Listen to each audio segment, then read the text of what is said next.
अस्सलामुअलैकुम, this is Suman Khan, your English language instructor. और आज आई हूँ मैं बहुत सारे सवालों के साथ। वही सवाल जो आप लोग मुझसे पूछते हैं कि मुझे इंग्लिश समझ तो आ जाती है लेकिन मैं बोल नहीं पाता। मुझे समझ आ जाती है लेकिन जब मैं बोलने लगती हूँ मैं अड़ जाती हूँ, और जब मैं अड़ जाती हूँ मुझे शर्म आती है। के साथ आज मैं आपको बताऊंगी, पहला, आपके सारे सवालों के जवाब।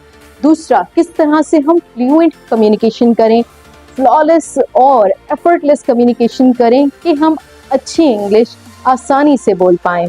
तो पहली बात, रिमेंबर, जब आपको ये खौफ होगा कि लोग क्या कहेंगे, लोग देख रहे हैं, तो you will start thinking backward.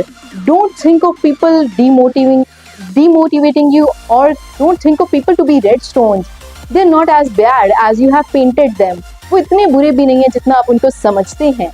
तो हमेशा याद रखें, अगर आपको कोई कुछ बुरा कहता है तो आप ये याद कर लीजिएगा कि जब मैं अपने स्कूल में थी, I used to speak English a lot. बहुत बोला करती थी मैं इंग्लिश, छोटे छोटे लफ्ज, छोटे छोटे सेंटेंसेस बोलती रहती थी।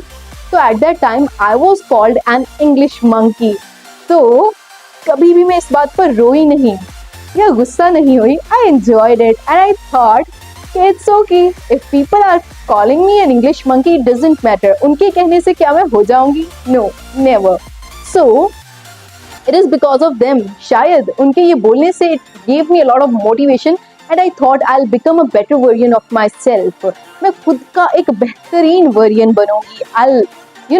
I keep on making efforts. छोटे steps, छोटी efforts, और उनके चलते चलते करते करते आज मैं यहाँ हूँ। I have taught a lot of teachers, students, I can say AEOs, bank managers, every person of every field. तो बात ये है कि कुछ भी मुश्किल नहीं है आपकी लाइफ में until you find it difficult for yourself. अगर आपने खुद को बता दिया है ये काम मुश्किल है तो वो वाकई मुश्किल है। अगर आपने खुद को बता दिया है ये बहुत आसान है, it's a piece of cake. तो अब पहली बात, इंग्लिश कैसे सीखें। First thing is imitation. Imitation एक बहुत ही मज़ेदार चीज़ है।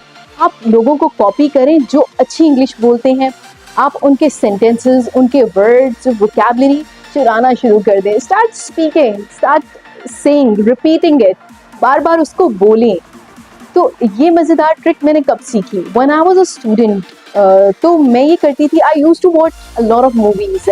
उनमें से एक मूवी थी क्रूज। आई रिमेंबर कि जब मैं वो मूवी देखकर हटी, I took a pen and a register, because उसके अंदर इतनी अच्छी वोकैबुलरी और इतने अच्छे सेंटेंस थे that I couldn't stop my self. मुझे वो सारे जुमले उसी तरह से बोलने थे, वही सारी वोकैबुलरी यूज़ करनी थी, इम्प्लीमेंट करनी थी। तो लिया मैंने एक रजिस्टर और एक पेन और लिखना शुरू कर दिया। वो सारे जुमले जो मुझे अच्छे लगे वो लिख लिए, और वो सारी वोकैबुलरी जो अच्छी लगी वो चुन ली। क्योंकि वो मूवी मैंने उर्दू में लगाई थी, ऑडियो उसका हिंदी में था एंड उसके सबटाइटल्स इंग्लिश में थे।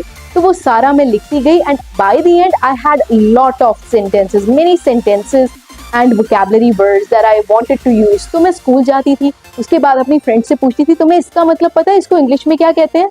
मुझे पता है, ये कहते हैं। तो इस तरह से मैं खुद भी सीखती और लोगों को भी सिखाती थी। एंड आफ्टर दैट ट्यूशन में भी जाके यही करती थी, घर में मम्मा के साथ, पापा के साथ, everybody. I used to I was so into it. I was passionate, completely passionate about it. तो जब तक आप किसी चीज़ के मुतालिक पैशनेट नहीं होते, आप वो अच्छे से नहीं कर पाते। तो आप इमिटेट करें उन लोगों को, उन चीज़ों को, उन लोगों को और उस एक्सेंट को जो आप अडॉप्ट करना चाहते हैं। तो अब ऐसा है कि आप ना सिर्फ मूवीज़ से बल्कि BBC न्यूज़ से अच्छा एक्सेंट सीख सकते हैं, और वो सारे channels, those who can help you speak better English in better ways, go ahead and start learning from them. तो इसके अलावा अब दूसरी हम बात करेंगे ऐसे प्रोसेस की जो बहुत आसान है। कम्युनिकेशन करने के लिए आप लोग सोचते होंगे किसी पार्टनर की ज़रूरत है। नहीं, ऐसा नहीं है।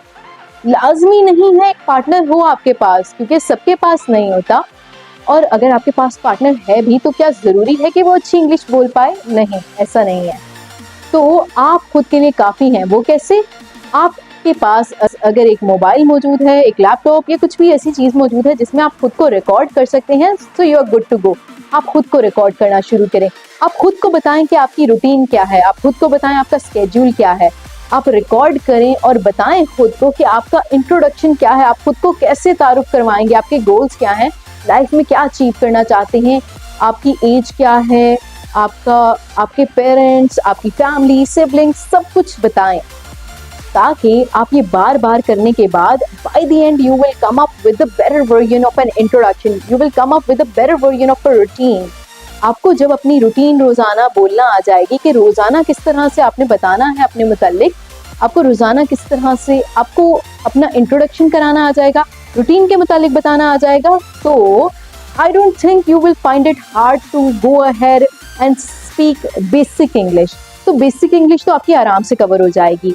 अब दूसरी बात करते हैं, जब आप थोड़े से एडवांस लेवल की इंग्लिश बोलने की कोशिश करते हैं तो आपसे सेंटेंस नहीं बनते, तो यहाँ पर आपको जरूरत पड़ती है वोकैबुलरी की, जिसको हम एडवांस वोकैबुलरी भी कहते हैं या जनरल वोकैबुलरी की भी जरूरत पड़ती है। बट एडवांस वोकैबुलरी की तब जरूरत पड़ती है जब थोड़े से मुश्किल अल्फाज आ जाते हैं आपकी उर्दू वोकैबुलरी में या जुमलों में। तो वोकैबुलरी सीखना इसलिए जरूरी है कि अगर आप अच्छी इंग्लिश बोलना चाहते हैं, अच्छी वोकैबुलरी बहुत जरूरी है। जब तक आपके पास लफ्ज नहीं होंगे आप जुमले कैसे बनाएंगे, और जब जुमले नहीं बना पाएंगे तो इतनी लंबी लंबी स्पीच या इतनी बड़ी बड़ी बातें कैसे कर पाएंगे। सो वोकैबुलरी इज कंपल्सरी। वोकैबुलरी सीखें थोड़ा थोड़ा करके, आहिस्ता आहिस्ता। और वोकैबुलरी को याद करने का एक बहुत अच्छा तरीका ये है, सिर्फ उसको लिखना जरूरी नहीं है, रोजाना उस वोकैबुलरी वर्ड को इम्प्लीमेंट करने वाला तरीका वही है जो मेरा था। आपको उस वोकैबुलरी वर्ड को याद करना है, स्कूल जाना है, ट्यूशन जाना है, कहीं भी जाना है, उसको सबसे पूछे, सबको बताएं। In this way you will spreading it around, उनको भी सिखाएंगे, खुद भी सीखेंगे, और ये आपके लिए एक वोकैबुलरी आम हो जाएगी और आप अच्छे से सीख जाएंगे। मेमोरीज के साथ चीजें सीखना आसान हो जाता है। जब आप किसी को बताते हैं तो वो आपकी यादें बन जाती हैं और वो याद करना आसान हो जाता है।